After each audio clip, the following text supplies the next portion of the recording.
Ini majelis saya dibubarkan, pengajian dibubarkan. Lah ya kenapa kok sampai dibubarkan? Apa yang kamu bahas?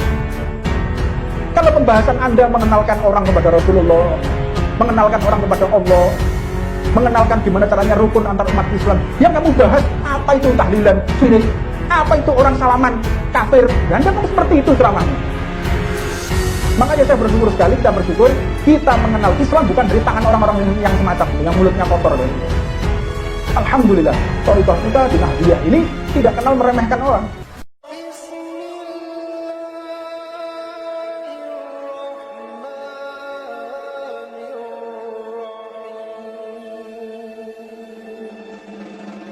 Berapa kali saya ceritakan banyak orang itu berdakwah tetapi tidak tepat sasaran.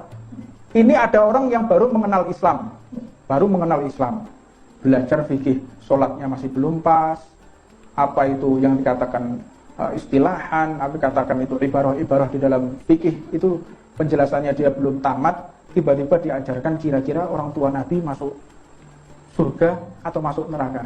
Ini mau bahlul-bahlule wong ini, bodoh-bodohne wong ini. Kalau kita membahas masalah ini, orang-orang alim ya, orang-orang yang di luar sana, yang orang-orang punya ilmu kaliber, ngerti tafsir, ngerti mantik, ngerti usul, dan ngerti sirah, memahami beberapa sirah Nabawiyah, mengerti beberapa sanad ilmu hadis, ngerti mustalah hadis, ini hadisnya maudhu, ini hadisnya hadis syadz, wah ini hadisnya hadis yang mardud, ini hadisnya tidak tepat, hasan sahih, ngerti ilmu hadis, nunggu bareng masalah iki masuk akal. Iki maca kitab gak ngerti, sholatnya belum tentu benar, tajwidnya mungkin belum tentu benar, baca Fatihah mungkin tasdidnya gak tepat, diajari orang tua Nabi masuk surga apa masuk neraka. Ini mau balul lagi. Bukan orang pinter ini kayak begitu tuh. Bukan orang pinter.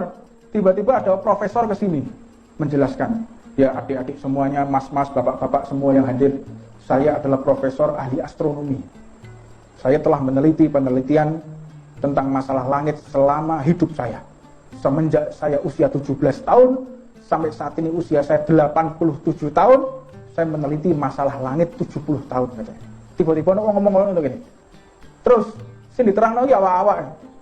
Astronomi itu adalah memiliki elemen-elemen mudeng we. Sing goblok napa? Ya profesore. Mengajarkan ilmu bukan pada tempatnya. Ini penting, ini inti ya. Ini tuh inti di dalam ilmu. Bukan kapasitas ilmu. Kalau kapasitas ilmu, anak kecil itu umur 4 tahun, 5 tahun ada yang hafal Quran kok sekarang. 9 tahun, 10 tahun itu di pondok-pondok itu udah ngerti alfiyah. Ngerti alfiyah, ngerti kitab-kitab salaf. Itu ngerti. Umur 6 tahun ngerti wis khotem jurumiyah aja.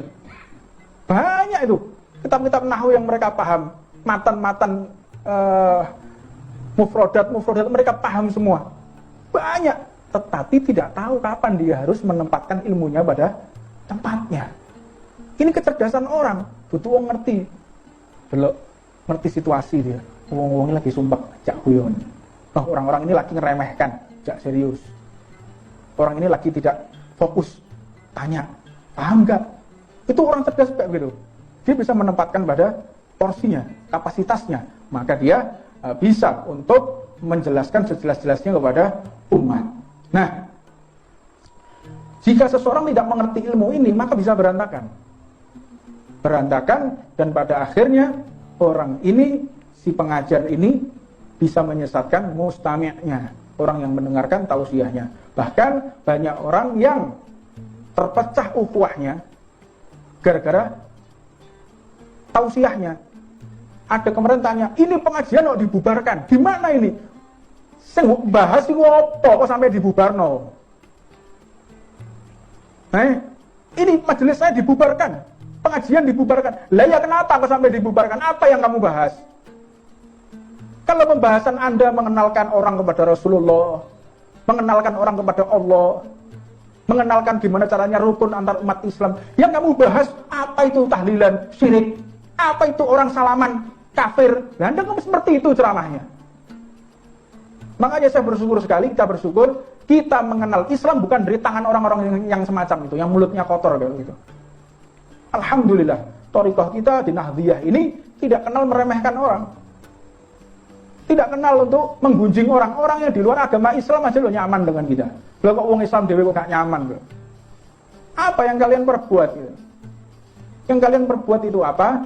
Sehingga membubarkan majelis ilmu. Ya karena orang kayak begitu yang dibahas. Wong tuane Nabi masuk neraka.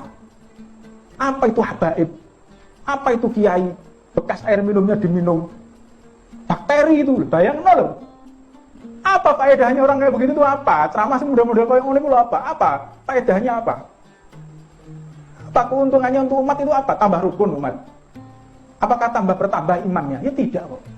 Orang minum bekas air minum itu diantaranya mereka mengambil barokah. Ini lisannya orang ini 24 jam digunakan untuk mengajar. Hidupnya 24 jam digunakan untuk mengabdi kepada Allah. Bahkan pekerjaannya, hasil kerjanya digunakan untuk majelis taklim. Barokah wong iki. 24 jam waktunya melek moto, nyekel handphone, langsung urusan majelis. Mau tidur masih kayak begitu. Tidak ada urusan dunia. Orang ini barokah. Kita bisa lihat Habib Umar bin Habib. Setiap nafasnya tiada lain hanya untuk mengajak kebaikan kepada orang. Setiap langkahnya, setiap nafasnya, semuanya yang dia lakukan hanya bertujuan mengajak orang untuk melaksanakan segala perintah Allah dimanapun dia berada. Nah, bagi orang-orang yang tidak paham, maka ya semacam itu. Akhirnya bagaimana? Orang kok salaman. Itu apa salaman? Nanti bau tangannya nggak enak lagi. Ngapain ceramah kayak begitu tuh ngapain?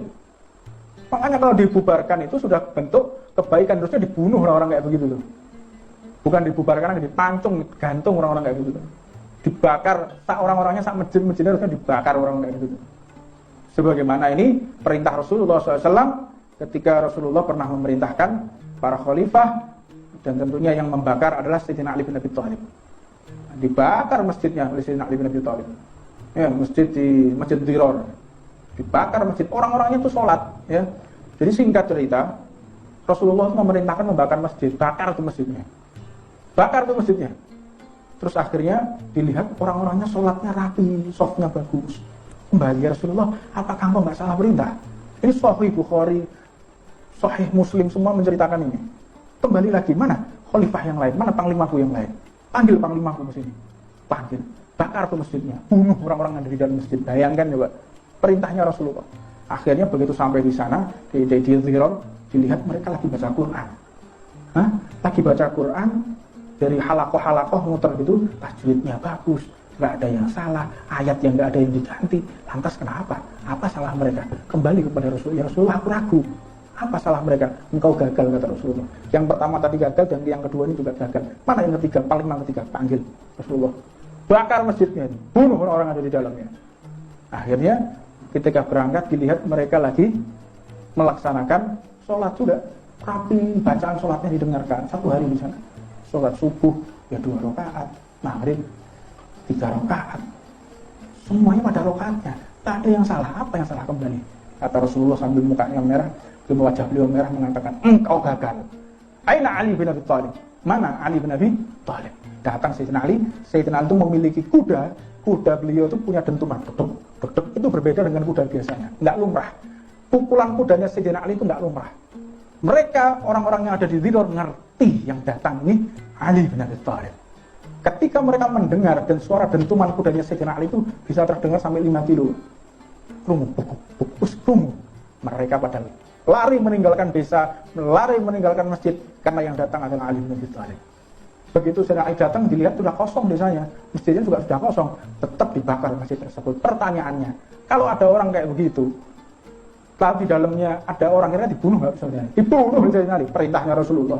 Lantas kenapa Rasulullah kok sampai memerintahkan membakar masjid, membunuh orang-orang yang sholat dalam masjid? Apa sebab? Masjid tersebut digunakan menjadi kajian yang tidak mengakurkan umat Islam. Gawe fitnah. Orang sholat deloke. Sikil, kaki sama kaki rapat. Deloke. Salah itu wudunya. Gak koyo ngono Islam itu. Gak kayak begitu wong orang-orang kafir Orang di luar Islam mengenal Islam dengan model-model orang-orang semodel kayak ngono Melayu kabeh, Pak. Untung yang datang ke sini para habaib yang Islamkan Indonesia ini, para habaib dzurriyyahnya Nabi. Lega. Ya perang di Indonesia ini. Wong kita masyarakat Indonesia ini jago perang semua. Jago perang lho mbah-mbah kita itu. Mbah-mbah kita tuh pendekar semua. Keseneng gelut kabeh, makane lek ana tiyang Jawi kados kula panjenengan licik. Iki Filipina nih lek Thailand nih. Rupane tok wong Indonesia tapi atine duduk nih. Oh, orang-orang kita itu, orang Indonesia, mana? Daerah mana yang tidak ada alat senjatanya? Mana? Coba, Madura, celurit. Jawa Timur apa? Parang. Jawa Tengah apa? Mbah ya. Nah, ini orang ngerti budaya dhewe orang ngerti. Apa? Keris. Domblong apa sini-sini sing wedok yang mesti Jawa. Mandau. Mana Mandau? Aceh apa? Gak sekolah itu kan. Semua daerah-daerah pulau-pulau kecil-kecil semua punya senjata. Ini ciri khas saya. Orang dua senjata, apa lapo? Ya pendekar. Mbah kita tuh pendekar semua. Nah terus kenapa kok sampai dijajah 350 tahun? Ya karena menggunakan strategi Dewi do et impera atau politik adu domba. Nggak akur. Nah ini orang-orang ini juga orang-orang yang ngajar kayak begitu juga politik adu domba. Makanya mbah baik ini pendekar kabeh ojak gelut, ya seneng. Wis isine wong Indonesia wis gelut ya. Ayo kapan perang? Wis nemisan lah wis. Tapi ngempet sik cemut ya. Makanya menurut kabar ada di Natuna itu ada kapal Cina yang mau masuk Indonesia. Jadi Kiai Said itu. Ayo wis lah ngomong lah gelut pisan. Kiai Said itu ngono, PBNU pertama kali yang memulai peperangan ini. Nah, gitu gak kendel awak-awak iki. Ojo jak gelut, seneng ojo jak gelut. Makanya cocok be habaib ku, cocok habaib lu jak gelut, seneng. Tapi lek udah sorry kalah. Sepunten nggih, awak-awak iki, Mas sepulane nggih Mas, kula niki mboten sengaja nangis. Iya, bedhe padha-padha ket wis sangu to gak wis nabrak lho padahal. Iki wis ditap motore wis ditabrak. Isek disangoni wong sing nabrak iki. Tapi lek jak gelut yo soto-soto nang pinggir dalan. Itu ciri khasnya kita. Makanya Wali Songo para habaib yang datang ke sini dengan apa? Dengan akhlak, tutur kata yang lembut. Sehingga apa? Semua Sabang sampai Merauke masuk ke dalam Islam. Akhlak, sopan santun, bukan mencaci maki, bukan merendahkan, bukan mengkafir-kafirkan. Orang yang muda-muda kayak begitu yang mengislamkan kita gelut pisan mulai gini. Bahkan sudah tumpah darah nak karu-karuan. Wong di sini dulu raja-raja Brawijaya, Singosari, mereka punya kedudukan, punya kekuasaan, punya bala tentara dan lain sebagainya.